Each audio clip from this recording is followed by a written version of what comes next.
Buenas tardes, bienvenidos a esta nueva edición de Todos los libros, un libro, en el que va a ser el último programa del mes de abril de 2022, un programa realizado por Alberto Sansegundo para Radio Universidad de Salamanca y que emitimos cada miércoles a las 7 de la tarde, en lo que es la primera emisión. Y Alberto ya le tenemos ahí al otro lado de la cámara, del micrófono, al otro lado de todo. Muy buenas tardes, Alberto. Al otro lado de la realidad. ¿Qué tal? Buenas tardes, buenas tardes. Bueno, Sí, aquí estamos una semana más con más libros. con más libros, y yo no sé si hoy especial por ser final de mes. Bueno, realmente todos los miércoles son especiales por algo, Alberto, y seguro que también el de hoy, el programa que se realice hoy, pues va a ser seguramente, pues eso, sobre todo original, porque será una nueva propuesta que nos hagas de un buen libro, y estamos deseando además ya conocerlo, que yo creo, porque he ojeado un poquito el guión ahora hace un minuto, y creo que este autor no es nuevo, ¿no? Aquí en Radio Universidad.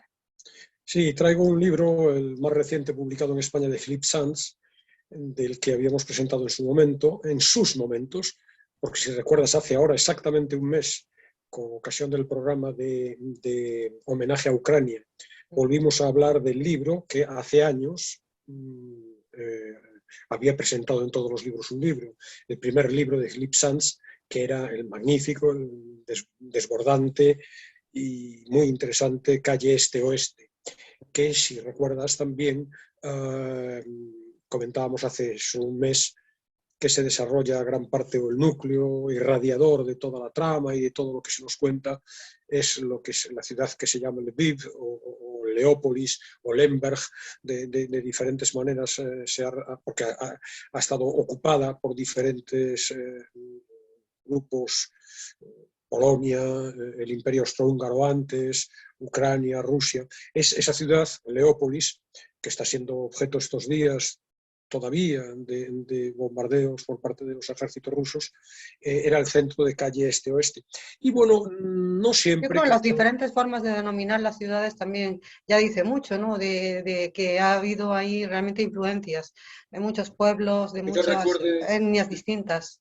que yo recuerde en este momento, esa ciudad se ha llamado Lemberg, creo que en el Imperio Austrohúngaro, Lvov, que era la denominación polaca, Lviv, que es la actual, digamos, la Ucrania, Leópolis, que pasa por ser la internacional, y es como la conocemos en este momento, y efectivamente cada ocupante ha dejado rastro, mucho rastro, desgraciadamente sangriento rastro, muchas veces, pero además también ha dejado su huella en el nombre de la ciudad, ¿no?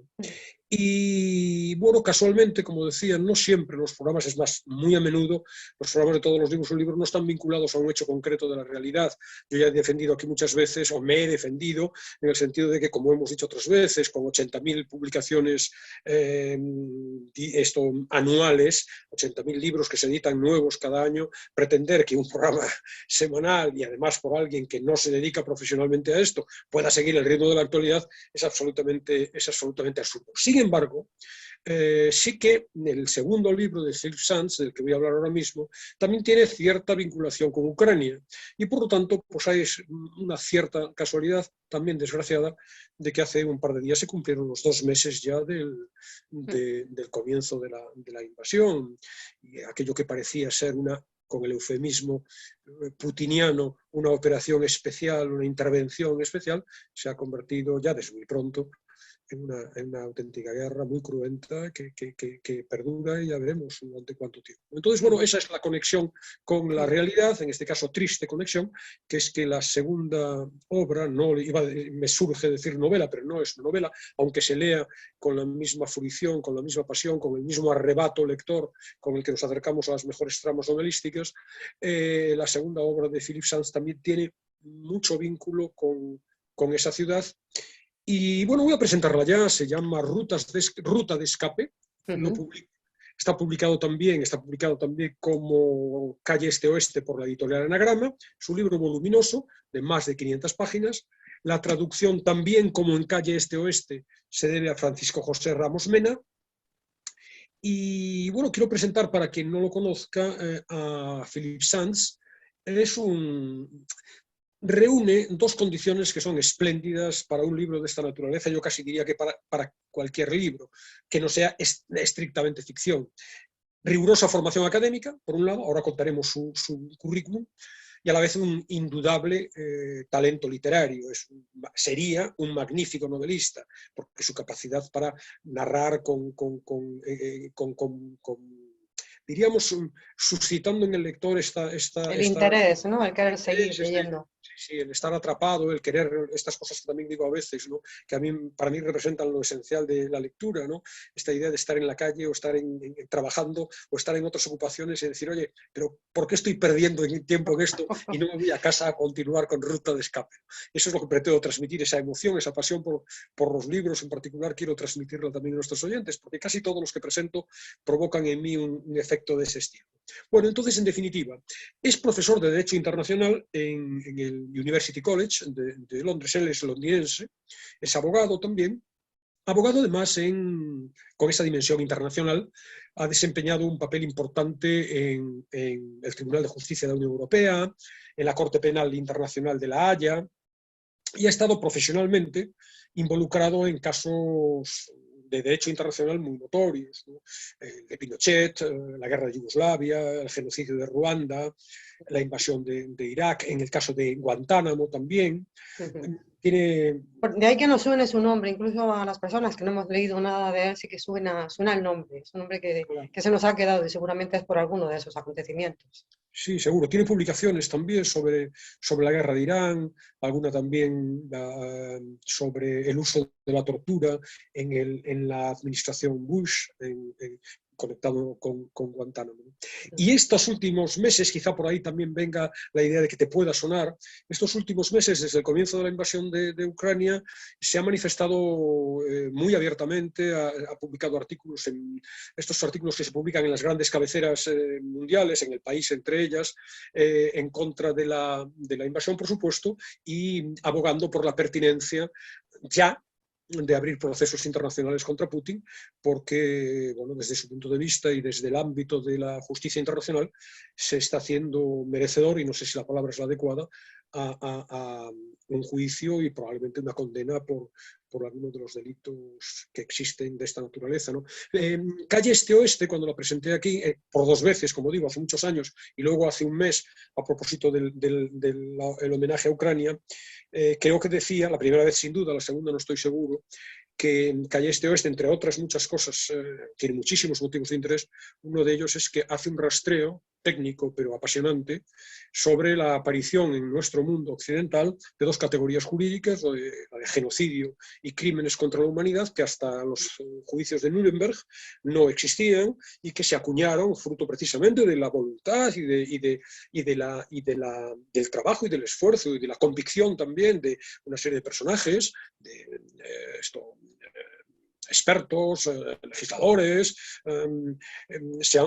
forman parte ya se han acuñado entonces, hace 70 años, y forman parte ya, tienen plena carta de naturaleza en el ordenamiento jurídico internacional, y por tanto, en el caso concreto de Philippe Sands, ha sido muy presente, ha estado muy presente en los medios de comunicación en estos 2 últimos meses. Yo le he leído varios artículos y varias cartas reclamando precisamente esta intervención en la medida en que se pueda, porque mientras no se le detenga es absolutamente imposible, al margen de que luego también es muy interesante, pero no me quiero meter en esto porque quiero hablar de Ruta de Escape. Es muy interesante, yo veo, por ejemplo, en el periodismo que se utiliza con demasiada ligereza, sin rigor técnico, y otra cosa no tendrá, pero rigor técnico Philippe Sands lo tiene, los términos de genocidio. No cualquier cosa es genocidio, no entrar, voy a decirlo de manera muy burda, no entrar a saco en Mariupol matando a todo el mundo es genocidio. Hay crímenes de guerra, hay crímenes contra la humanidad, hay genocidio, esos matices son interesantes y desde el punto de vista de un jurista muchísimo más, ¿no? Pero bueno, en definitiva, un personaje, él personalmente, muy interesante, y como escritor también lo es, porque sus 2 obras traducidas en España, aquella magnífica, que está un grado por encima de esta de hoy, siendo la de hoy también excelente, Calle Este-Oeste y esta Ruta de Escape, son 2 libros muy interesantes por muchas razones que ahora espero poder explicar e intento además con ello, con mis razonamientos, convencer a los oyentes de que se acerquen porque se van a procurar horas de lectura muy interesante y además aprendiendo muchas cosas y conociendo hechos, circunstancias, personajes, como ahora veremos, que han sido muy importantes, como decía, en los últimos 70 años de nuestro mundo, nuestras sociedades, ¿no? ¿Y qué cuenta en Ruta de Escape?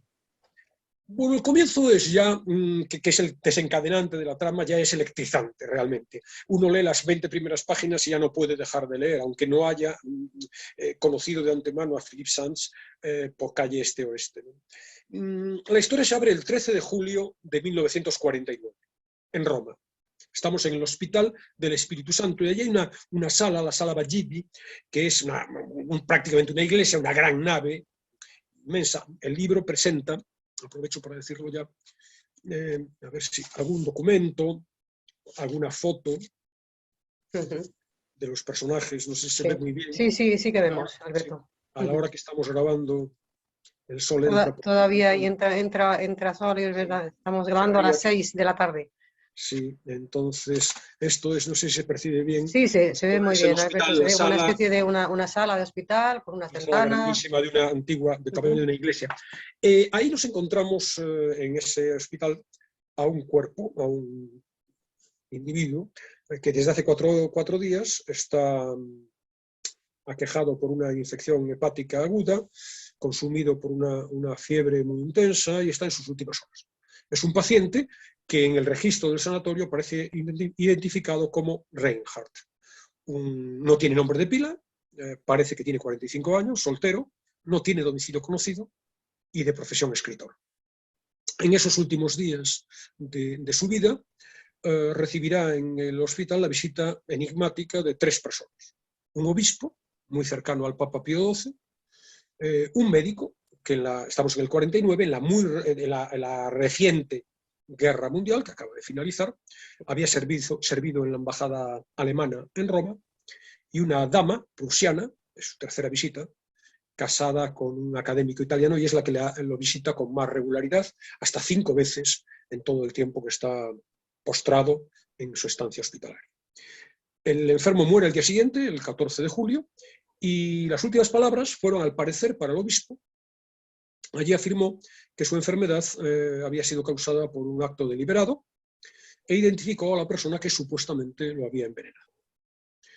Esta declaración solamente la conocerá el público, nosotros con el libro, pero el público en general solo será pública muchos años después. Pero esto, Sands nos pone en conocimiento estos hechos nada más empezar. Esa electricidad a la que aludía, ese carácter apasionante de la historia que ahí está en germen, se corrobora inmediatamente cuando nos damos cuenta, así nos lo transmite el autor, que la mayor parte de esos datos identificativos del personaje son falsos. No es un tal Reinhardt, es Otto Wetzger, un alto mando nazi, buscado desde el final de la guerra por haber organizado y dirigido directamente diversas operaciones de asesinatos en masa. Había sido la mano derecha de Hans Frank, que fue en su momento el gobernador general de Polonia, de la Polonia ocupada. Había sido ahorcado 3 años antes en Nuremberg, como consecuencia de encontrársele responsable de la matanza de 4 millones de seres humanos. Eran uña y carne, jefe y subordinado, pero en cualquier caso muy unidos. Este Wetzger también estaba acusado del fusilamiento y la ejecución de 100.000 personas. No tenía 45 años, sino 3 más, no era escritor, sino abogado y teniente general de las SS, gobernador de Cracovia. Frank era el gobernador de toda Polonia, Cracovia y el distrito de Galicia. Y Galicia es el distrito que también perteneció a diferentes países y que es la región en donde está Lviv, donde está Leópolis, en esa zona de Ucrania que está al oeste, noroeste del país y que todavía no está bajo la amenaza más intensa del fuego ruso, aunque sí se ha bombardeado Lviv. Leópolis es la ciudad que está, me parece que son 70 kilómetros de la frontera con Polonia y por tanto es de donde salen la mayor parte de los trenes con refugiados, con inmigrantes, etc. Además, bueno, este señor había huido en la guerra. En los últimos días del nazismo, la confusión imperante, huyó, llegó a Roma y desde ahí confiaba en poder escapar a Sudamérica. Y además, en estos rasgos que son falsos, el más poderoso quizá, o el que tiene más trascendencia en el libro, es que no es soltero. Estaba casado con Charlotte Lott Bleckmann, tenían 6 hijos en común, y Otto, desde que huyó, mantuvo una permanente correspondencia con su mujer, con muchos encuentros. Desapareció, como digo, después de la contienda, pero fue ella la que le ayudó a escapar, primero a esconderse en Salzburgo, en las montañas, luego atravesar el Tirol hasta llegar a Italia, para llegar a Roma. Hay una correspondencia con su mujer muy, muy copiosa, y de esta correspondencia la última muestra es una carta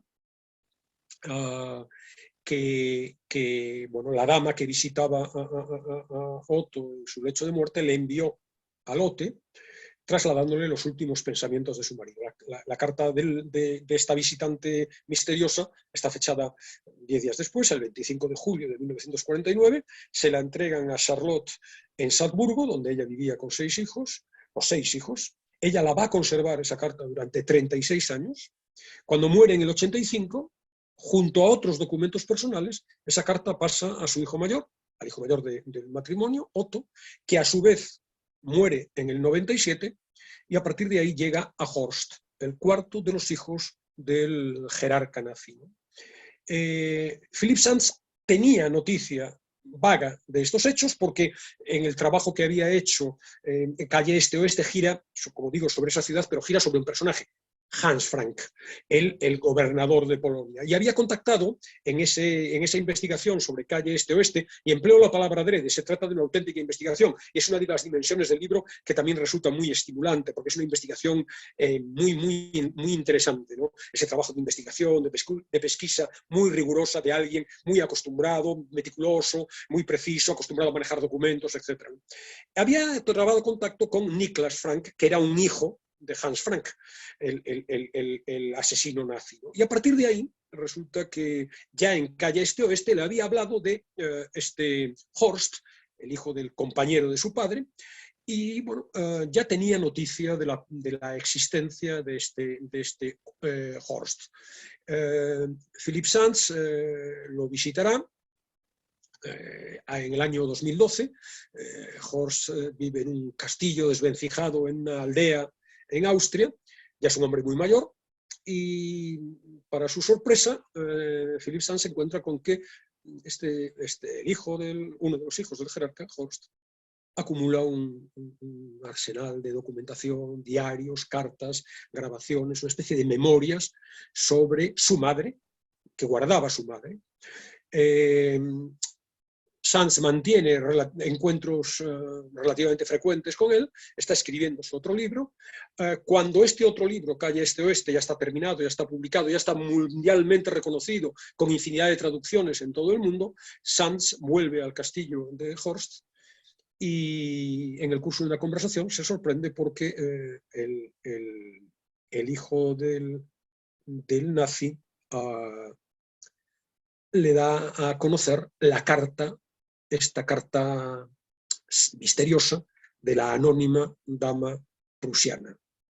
El muy anciano Horst, emocionado cuando lee esa carta, ante Sands, con la voz quebrada, dejando escapar unas lágrimas, comenta, para gran sorpresa de Philipp Sands: no es verdad.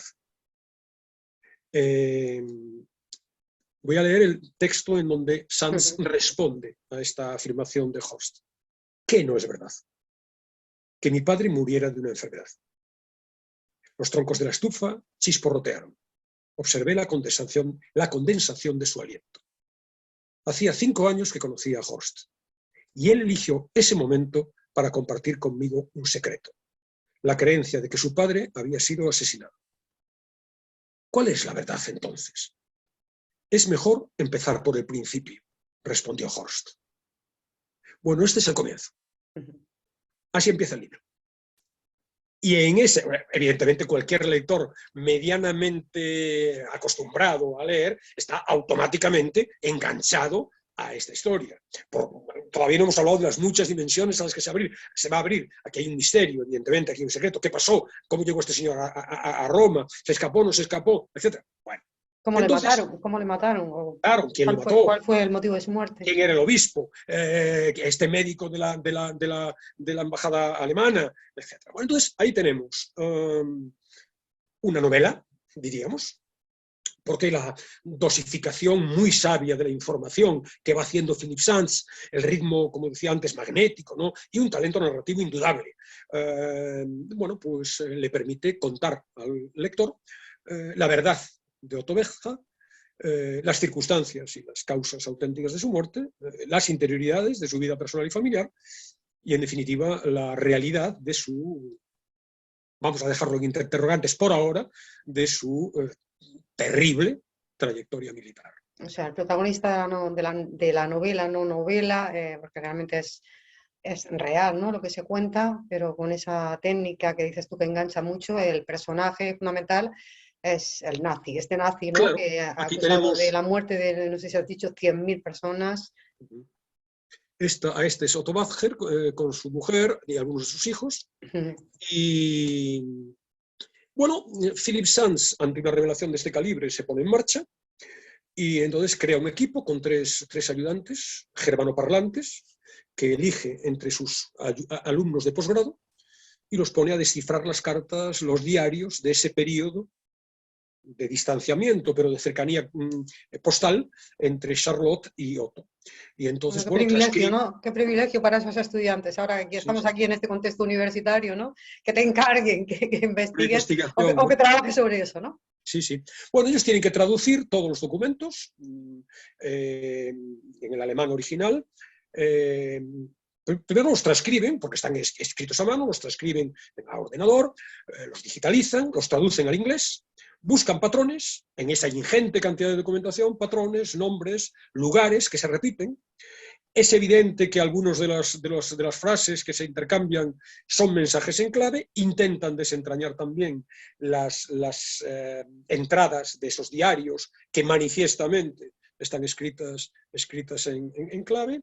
Philip Sands califica el trabajo de un concienzudo ejercicio de reconstrucción e interpretación y bueno, la finalidad es averiguar qué pasó desde el 10 de mayo de 1945, que es cuando Otto desapareció, en el momento final del régimen nazi, hasta que murió en la cama 9 de esta sala Bagivi del Hospital del Espíritu Santo en Roma. Esa indagación O sea, lo recorre, fundamental son las peripecias de esos 4 años, Alberto. Ahí bueno, es donde se centra la trama fundamental, ¿no? diríamos que el núcleo más novelístico sí, pero luego, como veremos dentro de un momento, hay muchas derivaciones. Entonces, bueno, hay muchos escenarios, muchos personajes, por ejemplo está John Le Carré, un espía, escritor, un espía Un conocido. escritor de novelas policíacas muy bueno, muy bueno. Claro, pero además hay investigaciones, fíjate, hay Philip Sands se entrevista con un par de profesoras de anatomía y de antropología forense, porque claro, hay informes médicos sobre el estado del paciente para indagar si de verdad pudo haber sido envenenado, hay una indagación también muy tipo, no sé cómo se llama la serie esta, CSI me parece, ¿no? Estas series de investigación científica, bueno, pues también a partir de ciertos restos, Sí, de la disciplina forense. Claro, de disciplina forense, en este caso, de una manera muy, muy interesante, ¿no? Porque es a partir de las cartas. En las cartas decía que la cara, no me acuerdo ahora los detalles, imagínate que los labios estaban azulados, y a partir de ahí deducen, y además pudo haber sido, y la fiebre que tuvo tal día, y a partir de ahí, expertas científicas, profesoras de anatomía y antropología forense, sacan deducciones acerca de qué pudo haber ocurrido. A la vez, Philip Sands está, a la vez que está haciendo esta labor detectivesca, está elaborando un programa de la BBC, un programa radiofónico sobre los papeles de Charlotte. Y ahí vuelve a reunir, o reúne, porque hasta entonces había hablado con ellos por separado, con los dos hijos de los dos jerarcas nazis. Horst Becher, que es el hijo de Otto, este protagonista de Ruta de Escape, y Niklas Frank, que es el hijo de Hans Frank, el gobernador de toda Polonia y, por tanto, y ahorcado en Nuremberg. Inciso también extraordinariamente interesante. Hay un documental que se puede ver en Filming, está al alcance de cualquiera y es de un visionado indispensable para una mejor comprensión. Visionado indispensable en sí mismo, porque interesa mucho. Pero es que además, para una mejor comprensión de ambos libros, Calle Este-Oeste y este Ruta de Escape, un documental que se llama Mi legado nazi, dirigido por David Evans en 2015, en donde Philip Sands recorre los lugares del pasado, en particular Leópolis, que da pena verla porque está en 2015 en una ciudad brillante, llena de luz, con sus templos, etc. Y da pena pensar en lo que está pasando. Recorre con los dos, con Niklas y Horst, los dos hijos de los jerarcas que mantienen una visión radicalmente opuesta con respecto al pasado. Niklas odia a su padre, rechaza evidentemente todo lo que hizo, no puede, tiene evidentemente una postura claramente en contra del legado de su padre. Horst, sin embargo, no acepta, considera que su padre era inocente, no hay nada que lo pruebe. Es verdad que no pudo ser juzgado en persona porque desapareció y murió en Roma antes de que pudiera haber un juicio contra él, ¿no? Y hay pruebas indirectas pero suficientemente significativas como para pensar que el gobernador de Galicia, de toda la región, no puede permanecer al margen, es imposible que haya permanecido. Ya no hablemos de que no haya tomado las decisiones, ha tenido que tomar las decisiones. De hecho, hay documentos firmados por él en donde parece obvio que era consciente, ya no sé si dar el paso y decir que también promovió el asesinato, las fosas comunes de miles de judíos, sobre todo en esas. Hay un incendio de una sinagoga en un pueblo cercano a Leópolis, donde murieron en un solo acto centenares de judíos. Entonces es muy interesante el documental porque se recorren los lugares en donde estuvieron los padres de ambos, las salas de los locales en los que dieron los discursos y se sabe, hay transcripciones de los discursos, lo que dijo el padre de uno con respecto a los chistes de mal gusto desde la perspectiva de hoy. Allí todo el mundo, todo el auditorio le rió el chiste sobre los judíos, etc. Es muy, muy, muy interesante, muy emotiva, muy conmovedora, muy conmovedor el documental, y bueno, es un documental de hora y media muy, muy, muy interesante, ¿no? Entonces, bueno, con estas fuentes, las documentales, pero también las entrevistas con los hijos, tenemos una vida, accedemos a la vida de Otto Rethel, que está llena de ambigüedades, está llena de claroscuros, de secretos, y es una vida, bueno, y es el relato, es una desbordante sucesión de intrigas, de persecuciones, de secretos, de engaños, de dobles juegos, de espionaje, de desapariciones. Otto desaparece y se le pierde la pista en su itinerario hasta 3 veces, de personalidades falsas, de maquinaciones políticas, hasta la muerte, pero la muerte hasta la muerte. Otto fue enterrado hasta 5 veces, en 5 sitios distintos, enterrado y desenterrado. Hay una cantidad de peripecias que ya la última de todas, el último intento de exhumación es buscando abiertamente estos signos de un posible envenenamiento, ¿no? Solamente esta narración, solamente esta indagación, como digo, detectivesca, ya merece el libro. Pero claro, eso podría ser en cualquier otro caso, es decir, coger una indagación detectivesca sobre una vida convulsa de cualquier persona, pero es que esta no es cualquier persona. De manera que ahí hay otros frentes que son también interesantes. Por supuesto, la biografía, como decía, muy bien documentada, una investigación histórica, un ensayo de investigación histórica muy atractivo, reportaje periodístico trepidante, un thriller, en cierto modo, de espionaje, y también una novela de suspense y aventuras, porque queremos saber hasta el último momento qué es lo que ha pasado. Sobre unos acontecimientos muy relevantes, como decía, en la historia del siglo XX, que repasa pues, momentos importantes del nazismo y sus jerarcas, pero sobre todo la huida y el ambiguo papel del Vaticano en la huida de los nazis, del FBI norteamericano. Eso también me quería referir, Alberto, porque ha habido ya, bueno, que ahí se plasman otros temas como eso, el beneplácito que pudieron dar determinados gobiernos o determinadas instituciones para que esas personas pudieran seguir escondiéndose, ¿no? En España, por ejemplo, Claro. hubo muchas personas del régimen nazi que vivieron en España después de la guerra. Sí, fíjate, el título del libro, Ruta de Escape, alude precisamente a esto. Es decir, lo que para mí era bueno, sí, sabías la presencia, sobre todo en la Costa del Sol, ¿no? Y bueno, por supuesto en Sudamérica, ¿no? Brasil, en Argentina, en Paraguay, de jerarcas. Hubo gobiernos, el general Stroessner en Paraguay, que estaban fundados esencialmente en antiguos jerarcas nazis, ¿no? Pero los detalles de esta ruta de escape a mí me eran desconocidos, ¿no? Entonces parece que efectivamente había una trama organizada para facilitar la huida de estos responsables del nazismo, maniobrando en estrategias que forman parte ya también de la Guerra Fría, maniobrando para conseguir y fíjate, voy a decir la palabra, ¿no? Para conseguir talento, parte del talento nazi, científico, pero también intelectual, aunque tuviera las manos manchadas de sangre, pues oye, Occidente hizo en algunos casos la vista gorda y propició la salida de estos personajes para beneficiarse económicamente, para beneficiarse en los avances científicos. Sabes que, pues bueno, hay el director el gran responsable de la NASA era von Braun. La bomba atómica también en los Estados Unidos. Bueno, sí. Por supuesto. Entonces, bueno, es interesante porque, fíjate, además desde el punto de vista, podríamos llamar político o geopolítico, ¿no? A Otto, huido de Alemania, lo persiguen grupos judíos que tienen organizados aquellos escuadrones de la muerte para vengarse del exterminio, los soviéticos, que habían creado tribunales militares para eliminar a los verdugos nazis en las zonas ocupadas, los polacos, que le reclamaban justicia por las atrocidades cometidas en su país por los nazis, y también los norteamericanos. Y los norteamericanos se movían por otra lógica. Pasados los primeros, no tenían un especial interés en hacer justicia, en llevarlos a un juicio. Eso nos cuenta Sanz. La finalidad fundamental era captarlos como espías. Se nos habla de un CIC, Cuerpo de Contrainteligencia del Ejército.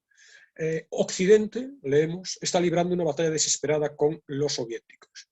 Reclutaremos a cualquier hombre que nos ayude a derrotar a los soviéticos, a cualquiera, sin importar cuál sea su historial nazi. Entonces, bueno, los norteamericanos reunieron a científicos alemanes, antiguos agentes de la inteligencia nazi, con connivencia también con el Vaticano, los pusieron a trabajar a su servicio. Entonces crearon la ruta de escape, una organización bien disimulada, muy compleja, que incluía la ayuda a los puertos de entrada a Italia, redes de cooperación en Tirol del Sur, para poder pasar a Italia, una nómina muy significativa de actores, digamos, en el Vaticano, para facilitar luego desde ahí el viaje a Sudamérica, a Chile, a Argentina, a Paraguay, como decíamos, a Brasil.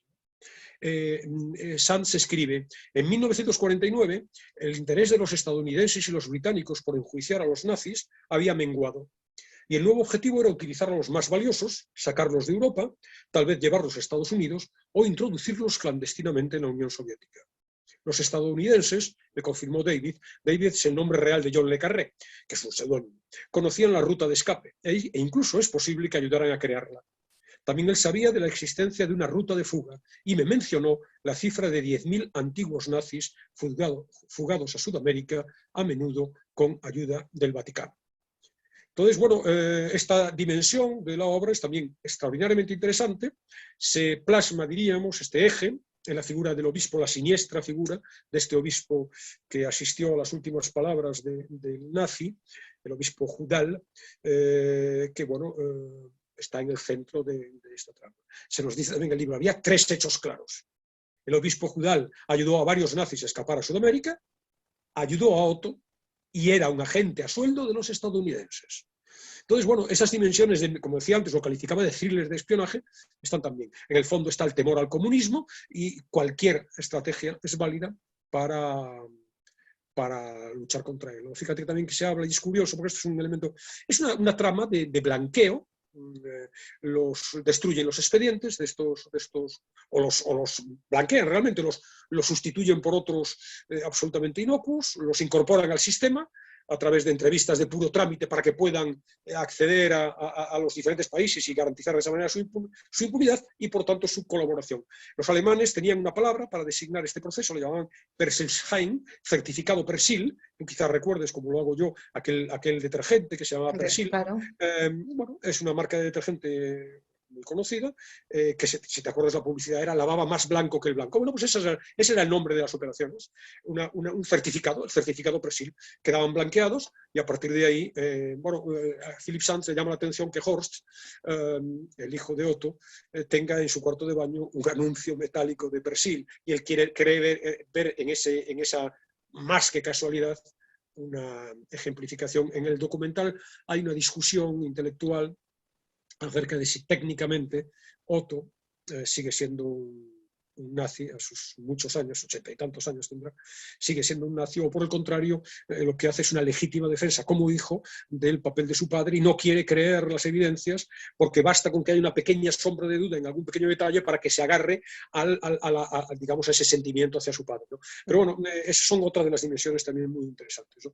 Entonces, bueno, como ves, hay desde el punto de vista meramente narrativo muchos aspectos a considerar que merecen la atención, que como utilizando este verbo enganchan, tienen un poder magnético estas historias, pero luego además se abren a reflexiones de otra índole, la consabida, porque cada vez que hablamos de un libro que se refiere al mundo nazi, pero es extrapolable desgraciadamente a Ucrania en estos días, ¿no? Es el de la banalidad del mal, ¿no? El término acuñado por la filósofa Hannah Arendt, ¿no?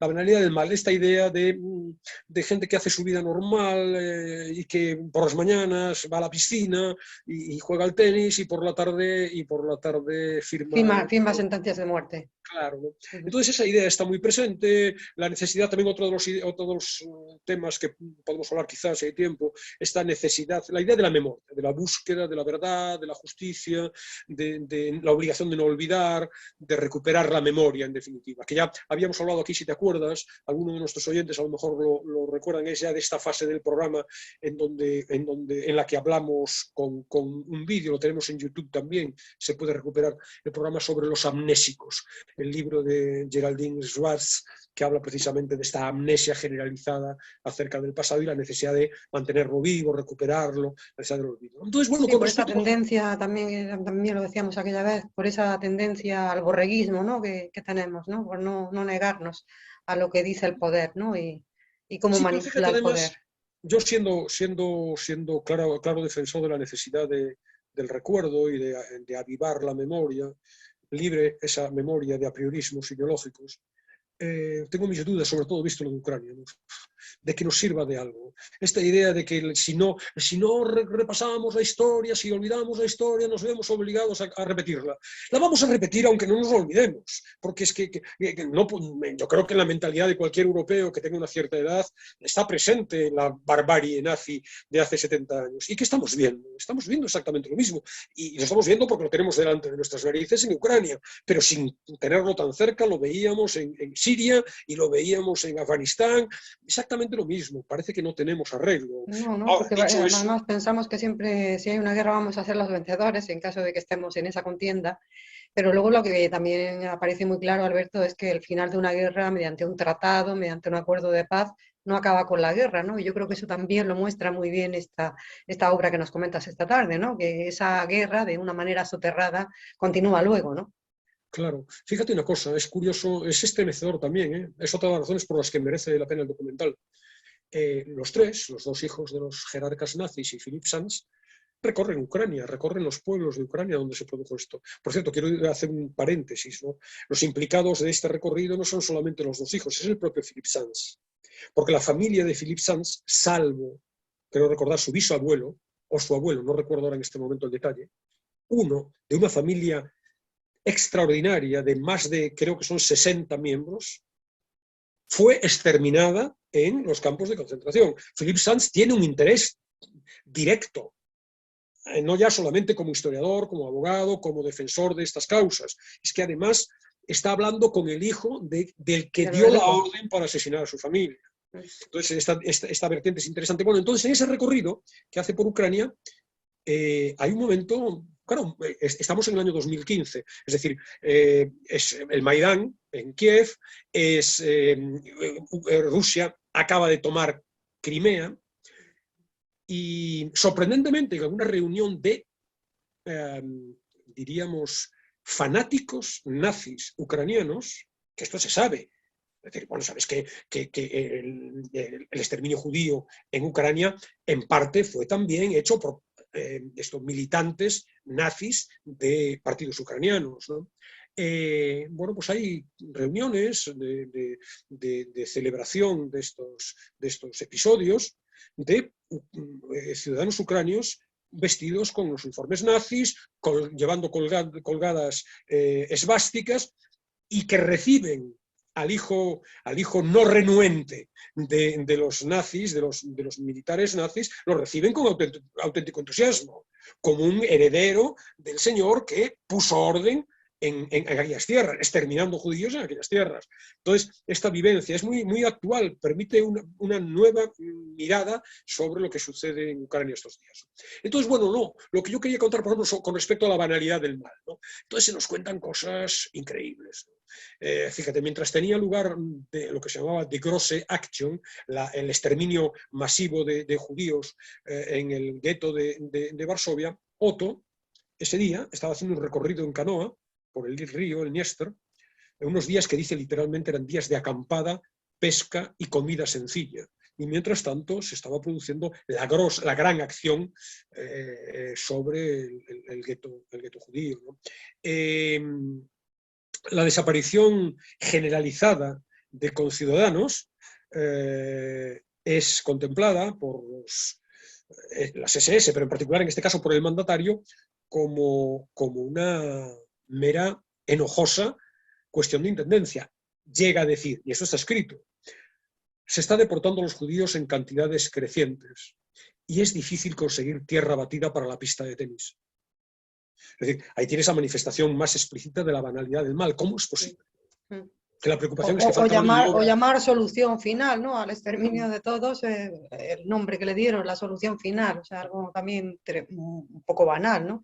Si pensamos en a qué se refería, esto, ¿no? Voy a jugar al tenis y no puedo jugar al tenis porque no tengo tierra, porque quien me traía la tierra se está muriendo, ¿no? Con asesinatos generalizados por toda la ciudad, Charlotte escribe que no lo menciona, no habla para nada de esos acontecimientos de esos días, y dice que, bueno, que ha comprado una nueva grabación de la Cuarta Sinfonía de Bruckner, ¿no?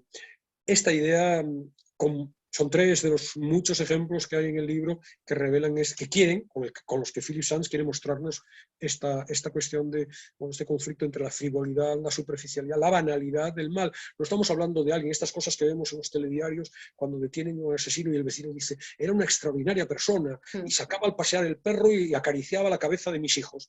Sí, pero bueno, otro tanto ocurre en este caso, ¿no? Entonces, otra idea interesante, como decía, es lo de la memoria. Memoria y olvido, recordamos o no recordamos. Y ahí es donde la posición de Philip Sands es importante, ¿no? Porque bueno, claro, su familia ha muerto, ¿no? Entonces no es una cuestión meramente neutral, aséptica, teórica, más o menos ideológica, sino que estamos hablando de algo que afecta directamente a su vida, ¿no? Dice que se salvó, no sé si es su abuelo, yo creo que es su abuelo más que su bisabuelo, se salvó su abuelo, en el documental aparece alguna foto con el abuelo de él, y dice, claro, se salvó de milagros, que si no se hubiera salvado, yo no estaría ahora en el mundo. Si el abuelo, que fue el único sobreviviente, yo no, en mi vida, ni mis padres, ni yo hubiéramos nacido. Entonces es muy interesante también con respecto a esta idea, recordar, tiene sentido recordar, debemos olvidar, parece que hay uno de los hijos no quiere de ninguna manera enfrentarse a esos hechos, ¿no? Que apuntan clarísimamente, claro, por el caso de Hans Frank... Como no fue enjuiciado, no hay que dar la duda, claro, yo creo que se agarra a esa duda, ¿no? Que claro, un juicio ya hubiera dicho un sí o un no, pero eso no se produjo. Hans Frank fue juzgado con testigos y claramente condenado. En el otro caso no se dio. Y luego también, bueno, es interesante esta idea como digo, de la memoria. Yo no la llamaría histórica, ni siquiera democrática, bueno, de recordar, de sacar a la luz todo lo que ha pasado con esa vana pretensión de que van a cambiar las cosas, de que no se van a volver a producir, ¿no? Bueno, pues yo creo que has puesto ya suficientes argumentos en la mesa para que estemos absolutamente interesados por este libro, Ruta de Escape, de Philip Sands.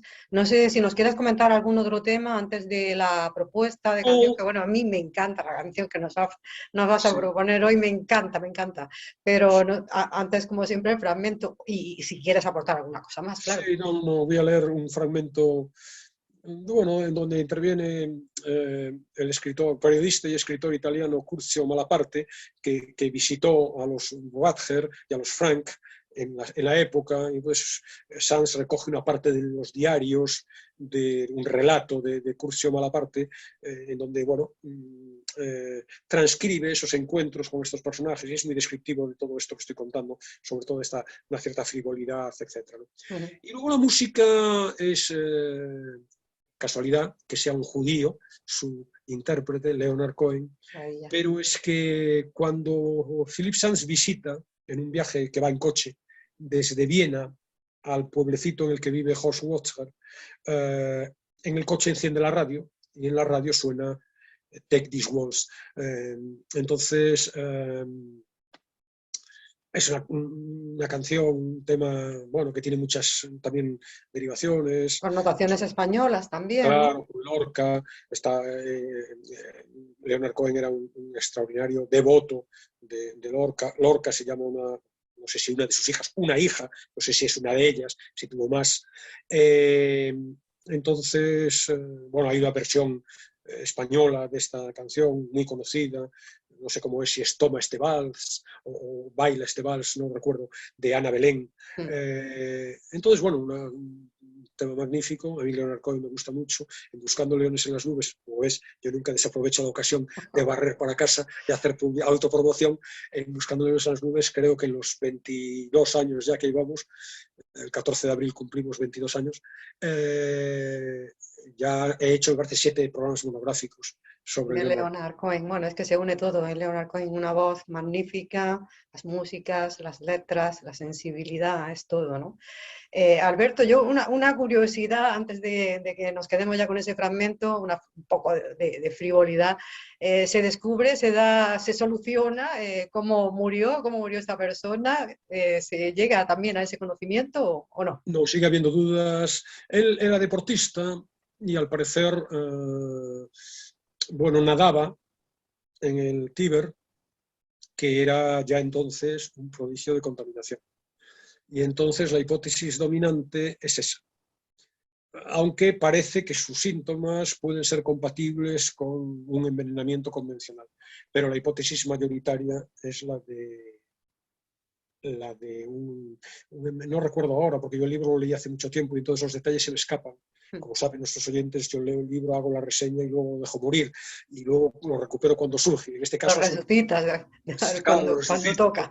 Lo resucito 6 meses después. Entonces, claro, tengo la reseña hecha y la traigo a mi cabeza, pero los detalles precisos no los recuerdo, ¿no? Y entonces bueno, creo pues hay que no sé leerlo si también. tifus o algo parecido. Él tenía el hígado muy, muy afectado, y bueno, eso es lo que yo puedo decir en este momento. Seguro que ahora un oyente lee el libro y dice, no, sí, que se resuelve con todo lujo de detalles, que lo mató el mayordomo. Pero yo ahora no recuerdo. Bueno, vamos con el fragmento, si te parece, de ese Curcio Malaparte. Curcio Malaparte, sí, el escritor italiano. Pues te escuchamos ya. Al leer este relato me vino a la memoria un pasaje de una novela titulada Caput, publicada en 1944 por Curcio Malaparte, 2 años después de que éste visitara la Polonia ocupada por encargo del Corriere della Sera, un viaje en el que, según parece, conoció a los Bedja. Cena con Bedja, anotaba en su diario en enero de 1942. Nos recibe su esposa, añadía, en una hermosa casa de campo situada en lo alto de una colina a unos 8 kilómetros de Cracovia. Un sitio bonito, observaba. Bedja también es vienés, fue a la escuela en Trieste, habla italiano. Las palabras del periodista parecían objetivas y sugerentes. Caput está escrita en este estilo periodístico y basada en experiencias de primera mano, como dejan claro la entrada del diario y 3 artículos que Malaparte publicó en el Corriere. El doctor Bedja es vienés, joven, elegante y habla muy bien el italiano con un dulce acento de Trieste, informaba Malaparte en el periódico. Una escena de la novela describía una lujosa cena celebrada en el Palacio Brühl de Varsovia en febrero de 1942, organizada por el gobernador Ludwig Fischer y a la que también asistieron Charlotte y Otto. En el transcurso de la cena, mientras se sirve el vino, la conversación pasa a girar en torno a los residentes del gueto creado por Otto y al relato de Malaparte acerca de 2 judíos con los que se había encontrado allí una mañana, un anciano y un niño de 16 años. Ambos estaban desnudos. ¿Es esta conversación realidad o ficción? ¿O una mezcla de ambas? El periodista reconvertido en novelista procede a narrar la cortés explicación de Otto de que muchos judíos, cuando la Gestapo iba a buscarlos, se desnudaban y repartían la ropa entre familiares y amigos, puesto que a ellos ya no les serviría para nada. El narrador, Malaparte, explica que también él ha estado en el gueto y lo ha encontrado muy interesante, lo que provoca la reacción de Charlotte. «A mí no me gusta ir al gueto», dijo Frau Badger. «Es muy triste». «¿Muy triste por qué?», preguntó el gobernador Fischer. «So schmutzig. Está muy sucio», contestó Frau Brigitte Frank. «Ya, so schmutzig», asintió Frau Fischer.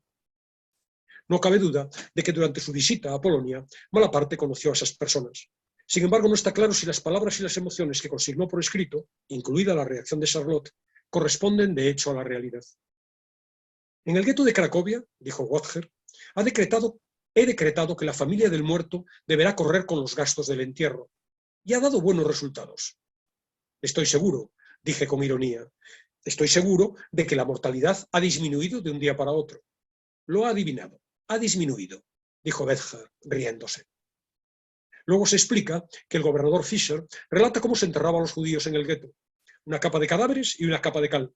Luego otra capa de cadáveres y otra capa de cal. «Es el sistema más higiénico», declara Badger mientras comen. Unos días más tarde, Malaparte asistió a una segunda cena, en esta ocasión ocasionada por Hans Frank en el castillo Belvedere de Varsovia, en homenaje al campeón mundial de boxeo Max Schmeling. Charlotte también estuvo presente. Después de cenar, el grupo fue a visitar el gueto de Varsovia. Yo subí en el primer coche, con Frau Fischer, Frau Badger y el general gouverneur Frank, escribe Malaparte en la novela, mientras otros invitados le seguían en vehículos separados. Los automóviles se detuvieron ante una puerta abierta en la alta muralla de ladrillos rojos que rodeaba el gueto, la entrada a la ciudad prohibida, donde los invitados se apearon. «En Cracovia», dijo Frau Badger, «mi marido ha construido en torno al gueto un muro de estilo oriental, con curvas elegantes y unas almenas preciosas. Los judíos de Cracovia no tienen ningún motivo para quejarse.